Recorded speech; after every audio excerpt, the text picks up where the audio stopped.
بالکل بالکل اجازت ہے، اور اگر آپ مجھے اجازت دیں تو کیونکہ اظہر عباس صاحب بھی ہمیں جوائن کر چکے ہیں، تو میں چاہوں گی کہ آپ کی نظم سے جو نظمیں آپ سنائیں گے اس سے ہم اس سیشن کو کلوز کریں گے. اظہر صاحب آپ سب کے لیے ایم ڈی ہیں جیو نیوز کے، پاکستان کا معروف T V channel, news channel. Azhar صاحب یہاں پر گفتگو ہو رہی تھی، ایک تو حوالہ دیا گیا وسط صاحب کے پروگرام کا ڈان کے اوپر، اور ہم دیکھ رہے ہیں کہ جس دن سے یہ صورتحال بنی ہے اس دن سے مسلسل ان کا جو پروگرام ہے ذرا ہٹ کے، اس میں اسی کو ٹاپک بنایا گیا ہے. اب ہم گراؤنڈ ریالٹیز کو پاکستانی میڈیا کے جانتے ہوئے یہ اس بات سے بھی واقف ہیں کہ یہاں پر سیاسی اعتبار سے اور دیگر حوالوں سے ہر روز چیزیں بدلتی رہتی ہیں. سو آپ نے جیو میں جس حوالے سے، جس طریقے سے فلسطین کے معاملے کی کوریج کی، ایک اسپیشل سیگمنٹ الاٹ کیا گیا اس حوالے سے، تو آپ سمجھتے ہیں کہ یہ کافی ہے کوشش، یا پاکستانی میڈیا اس سے زیادہ کر سکتا ہے؟ اگر نہیں کر سکتا تو اس کے پیچھے کیا وجوہات ہے؟ بہت شکریہ معذرت دیر سے آنے کی. غزہ کے اوپر جو کچھ ہو رہا ہے یا فلسطین کے بارے میں تو جو جتنا بھی کر رہا ہے اس لیے کہ اس پہ کرنے پہ کوئی رکاوٹ نہیں ہے، کوئی پابندی نہیں ہے. تو فلسطین پہ غزہ کے اوپر یہ بھی کمال ہے کہ آج کی صورتحال میں ہم بیٹھ کر غزہ کے بارے میں رپورٹنگ ڈسکس کر رہے ہیں، رادر دین یہ کہ پاکستان میں جو میڈیا کیا کہہ سکتا ہے اور کیا نہیں کہہ سکتا اس کے اوپر ڈسکشن ہونی چاہیے تھی. میرا خیال ہے تمام ٹیلی ویژن چینلز نے جو ہے وہ کافی زیادہ رپورٹ کیا ہے. میں ایک سلائٹلی ڈفرینٹ چیز اس پہ کہنا چاہوں گا، وہ یہ کہ تقریباً تمام میڈیا ہاؤسز جو بھی اپنی کوریج کر رہے ہیں اس کی ریلیٹیولی کم کوریج نظر آئے گی آپ کو اگر آپ وہاں پر یا اور آن لائن ان کے جو ڈیجیٹل پلیٹ فارمز ہیں یا اس سے ہٹ کر بھی جو ڈیجیٹل پلیٹ فارمز ہیں. اور اس کی ایک وجہ ہے، وجہ یہ ہے کہ شاید کچھ تو جان بوجھ کر یا کانشیسلی، اور کچھ شاید خود سے ہی ہو جاتا ہے کہ جو الگوریدمز ہیں جتنے بھی اس وقت، وہ اگر آپ ایکسٹینسو کوریج کریں گے پیلسٹینین ایشو کی یا غزہ کے اوپر، تو آپ کی جو ویب سائٹس ہیں، آپ کے جو اور ڈیجیٹل پلیٹ فارمز ہیں، وہ ان کو سرچ انجنز جو ہیں وہ نیچے لے جاتے ہیں، کم کر دیتے ہیں. تو اس لیے آپ دیکھیں گے کہ وہ کہ آپ کو ٹیلی ویژن چینلز پہ نظر آ رہا ہوگا بہت ایکسٹینسو کوریج، آپ کو اخبارات کے اندر بھی بہت نظر آ رہی ہے، لیکن ڈیجیٹل پلیٹ فارمز پہ ریلیٹیولی کم ہے.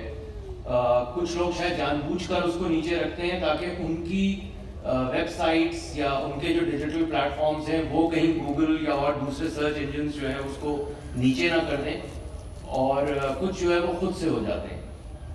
میرا خیال ہے یہ چیز ضرور ڈسکس کرنا چاہیے کہ اس کے اوپر کیا کیا جا سکتا ہے. اس کے اوپر بہت زیادہ لکھنے کی ضرورت ہے انٹرنیشنلی بھی اور ادروائز. لیکن جہاں تک کوریج کی بات ہے، میرا خیال ہے آؤٹ کلاس کوریج کی ہے چینلز نے، جیسے چاہے وہ پولیٹیکل پارٹیز کی ریلیز ہوں. ابھی ایک بہت بڑی یہاں پر ریلی ہوئی تھی، جو لوگ اس پہ بول رہے ہیں یا لکھ رہے ہیں. لیکن میں کنکلوڈ کرتے ہوئے ایک دفعہ پھر یہی کہوں گا کہ غزہ کے اوپر تو ہم بات کر سکتے ہیں، ہمیں بات اصل میں ان چیزوں پہ کرنی چاہیے جن پہ بات کرنے کی اجازت آج کل نہیں ملتی ہے.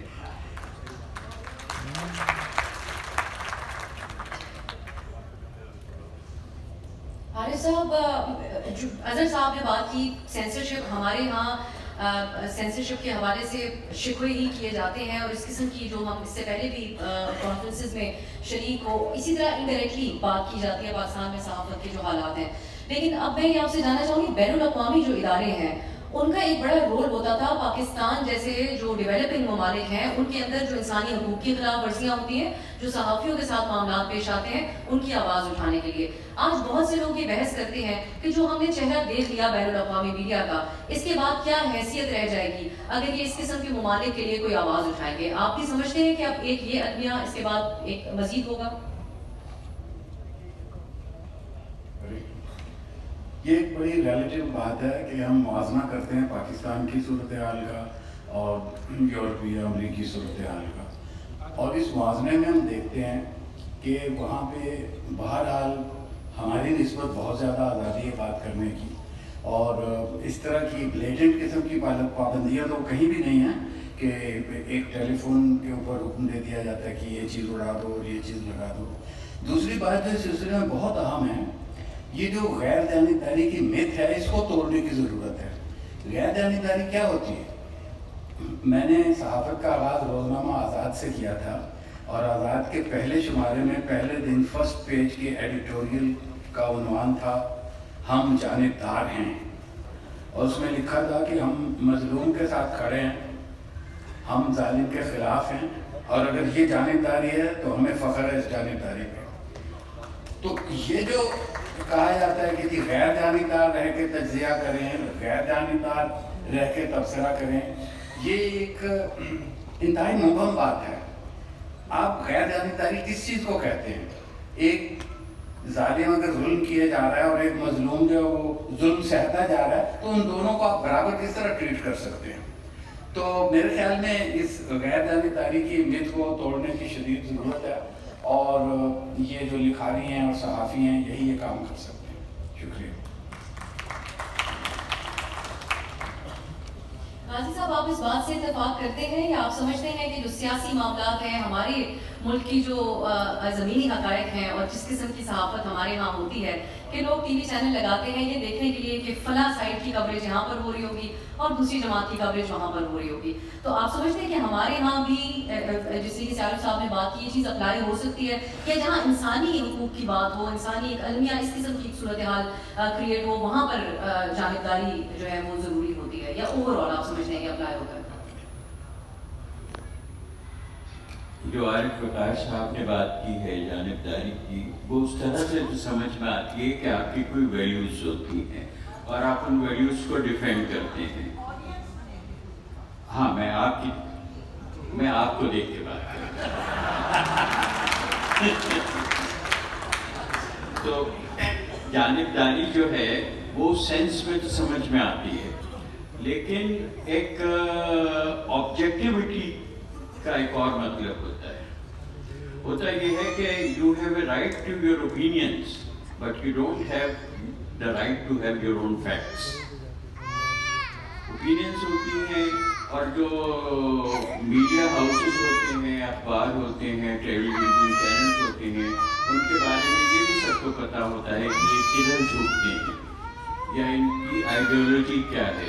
فاکس کچھ اور کہے گا اور CNN کچھ اور کہے گا، BBC کا انداز دوسرا ہے، تو وہ ہمیں پتہ ہوتا ہے کہ کس کی کون رائٹسٹ ہے، کون لیفٹسٹ ہے، کون نیشنلسٹ بہت ہے، تو وہ تو ہوتا ہے۔ لیکن جب اب کوئی جنگ ہو رہی ہو، اب یہ تو بہت پرانی کہاوت ہے نا کہ truth is the first casualty of war, پھر اس میں جو جانبداری آتی ہے وہ ہیں جو باعث ہوتے ہیں۔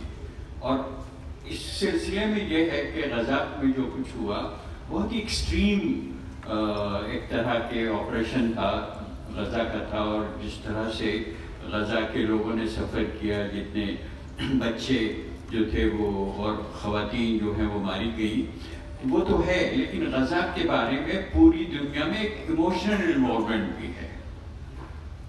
پیپل ٹیک سائڈس، ایک ایموشنل انوالومنٹ ہے، بہت پرانی کہانی ہے، کب سے یہ چل رہی ہے، کب سے لوگ اس میں انوالو ہیں۔ اور اگر صرف ہیومن سفرنگ کی اور کیجولٹیز کی بات ہو تو دنیا میں اتنا بہت کچھ ہوا ہے جنہیں میڈیا نے بالکل کور نہیں کیا۔ افریقہ میں کتنے بار میسیکرز ہوئے ہیں، کتنی وہ ہوئی ہیں، خود مڈل ایسٹ میں ابھی جو بہت کچھ ہوتا رہا، سیریا کی سول وار ہے، بہت سی چیزیں ہوتی ہیں جن کے بارے میں کوئی خبر نہیں ہوتی۔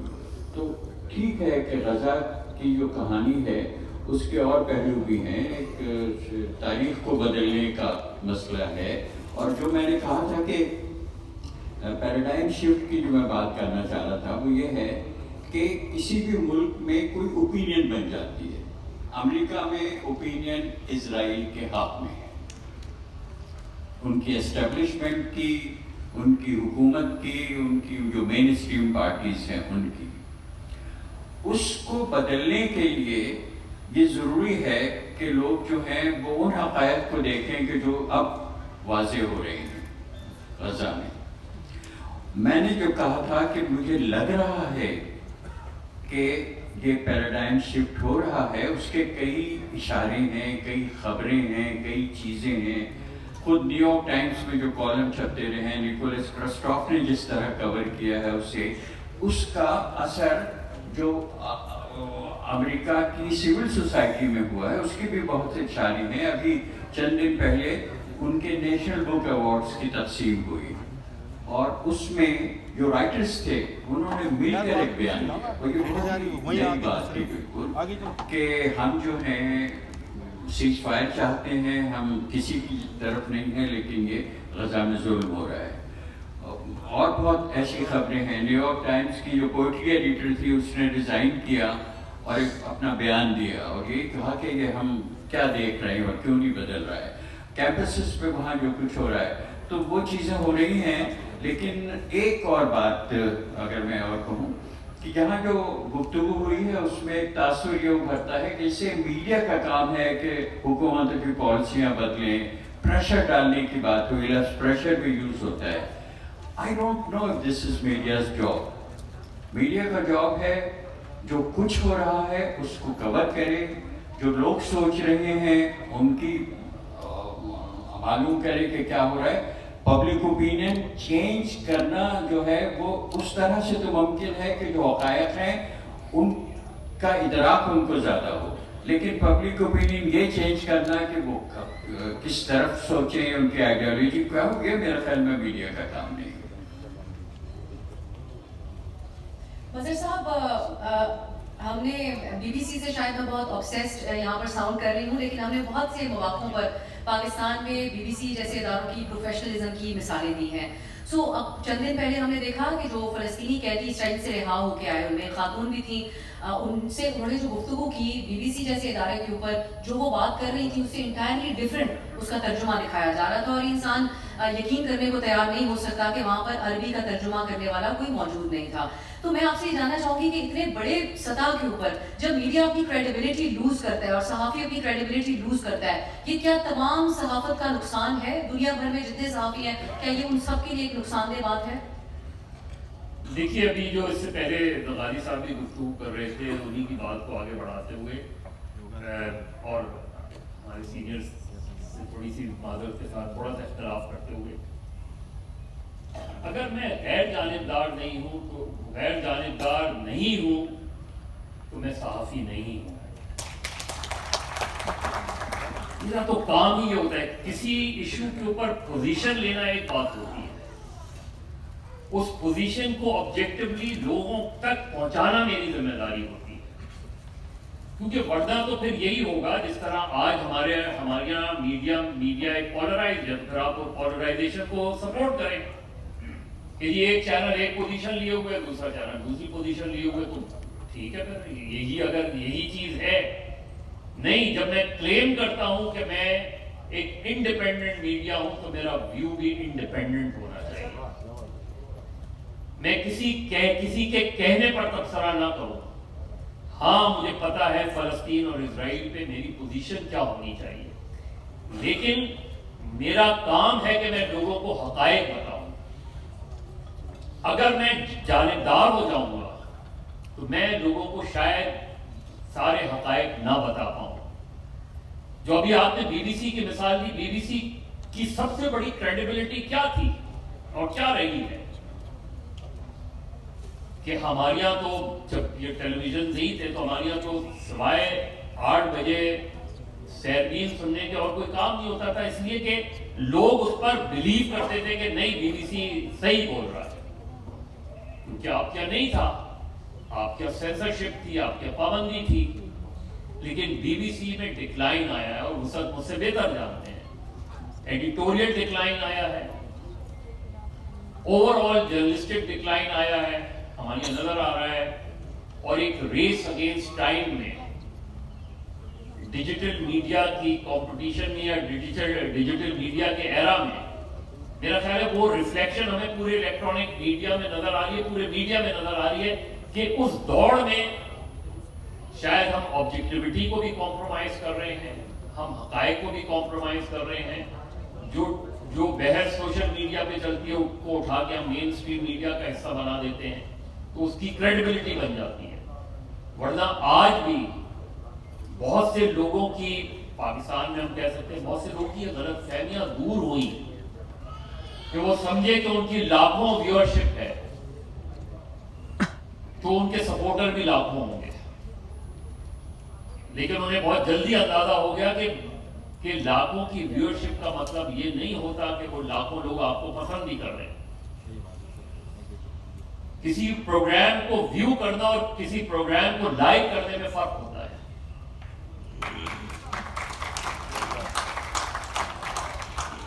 ہمارے یہاں ریٹنگ فارمولا ہی یہ بن گیا کہ جی اتنے لوگوں نے اس پروگرام کو دیکھا. ٹیلی ویژن پہ اینکرز کی لڑائی چل رہی ہے, سب روک لیں گے ریموٹ کو, دیکھیں تو یہ ہو کیا رہا ہے. جہاں سیریس ڈسکشن ہو رہی ہوگی شاید اس سے ہماری توجہ ہٹ جائے, لیکن کیا میں اس لڑائی کو پسند بھی کر رہا ہوں؟ یہ نہیں ریٹنگ کرائٹیریا. اگر یہ ریٹنگ کرائٹیریا ہو تو نہیں, وہ اس پروگرام کو دیکھتا ہے, اس لڑائی کو دیکھتا ہے اور اس پہ ناپسندیدگی کا اظہار کرتا ہے. اس کو ہم اپنی ریٹنگ کا حصہ نہیں بناتے. تو جو کانٹینٹ ہے, جو پروگرام کا کانٹینٹ ہے, جو ڈسکشن کا معیار ہے, اس کو ریٹنگ کا معیار نہیں بنایا جاتا. اسی وجہ سے ہم اس دوڑ میں لگ گئے ہیں, لڑائی کی دوڑ میں لگ گئے ہیں. تو ہم گلوبلی اگر ہم دیکھیں, آپ دیکھیں دوسری جگہوں پہ جو ڈسکشن ہوتی ہیں, سیریس ڈسکشن ہو رہی ہے کسی ایشو پہ, اگر آپ دیکھیں تو آپ کو لگے گا کہ ہائی کوالٹی ڈسکشنز آپ کو نظر آئے گی. اور وہاں یہ پرابلم نہیں ہے جو ہمارے یہاں پرابلمس ہیں اس کو.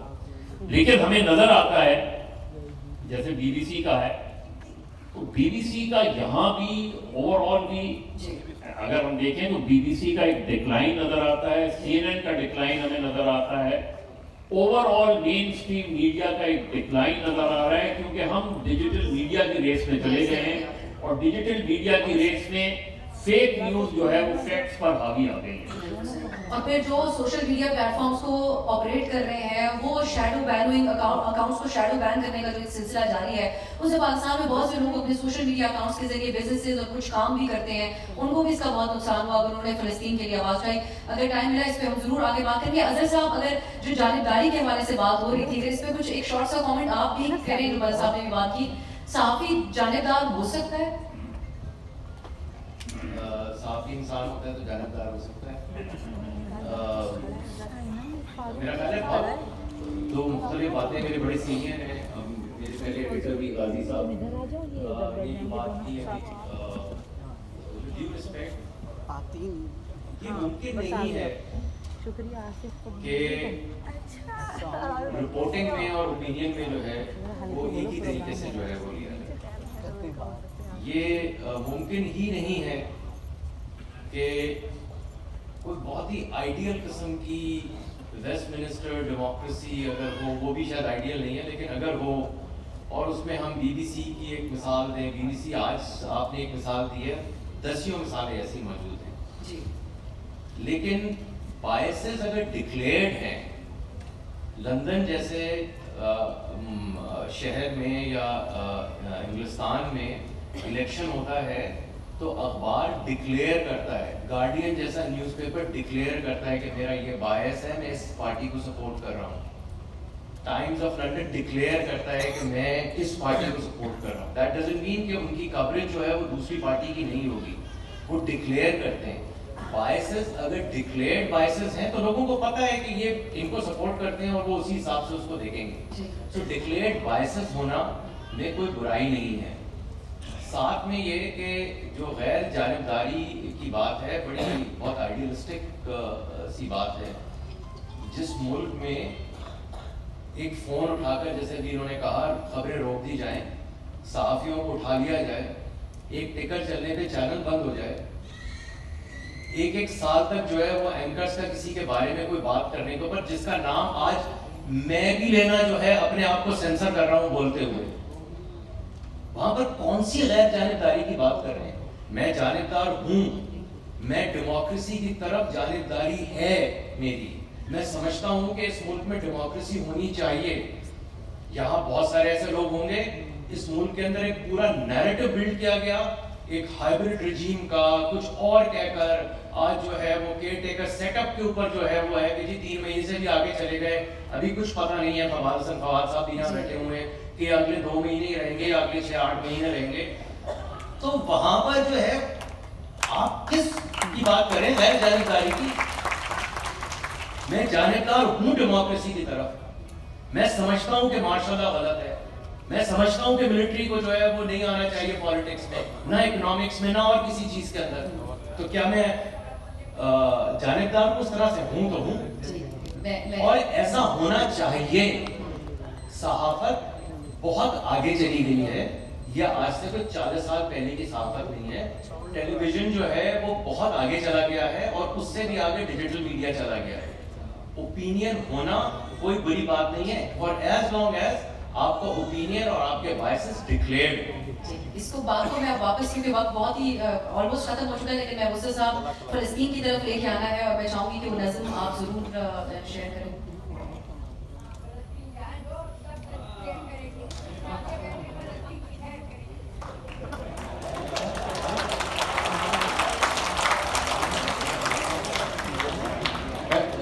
پہلے میں قصہ سنا دوں کہ خاکسار تحریک جب اسرائیل بن گیا تو خاکسار تحریک کا جلوس نکلا لاہور میں, اور وہ نعرے لگاتے ہوئے جا رہے تھے کہ لے کے رہیں گے فلسطین. تو ایک صاحب کھڑے تھے, انہیں نہیں پتا تھا, ظہیر کاشمیری صاحب وہاں کھڑے ہوئے تھے. انہوں نے کہا کتنے؟ تو انہوں نے کہا فلسطین آزاد کرانے جا رہے ہیں. کہنے لگے یہ بیڈن روڈ والوں ہو رہا ہو, اس میں نیڑے پہ.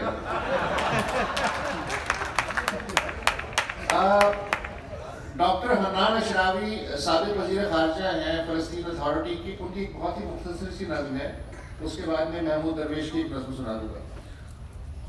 خدا نہ کرے تمہیں کبھی اپنے ملک کے چھننے کا کرب سہنا پڑے, خدا نہ کرے تمہیں کسی قابض کی نظر بندی میں رہنا پڑے, خدا نہ کرے تمہیں اپنا گھر مسمار ہوتے دیکھنا پڑے, خدا نہ کرے تمہیں اپنے ہی دوستوں کے ہاتھوں بکنا پڑے. محمود درویش کی ایک بڑی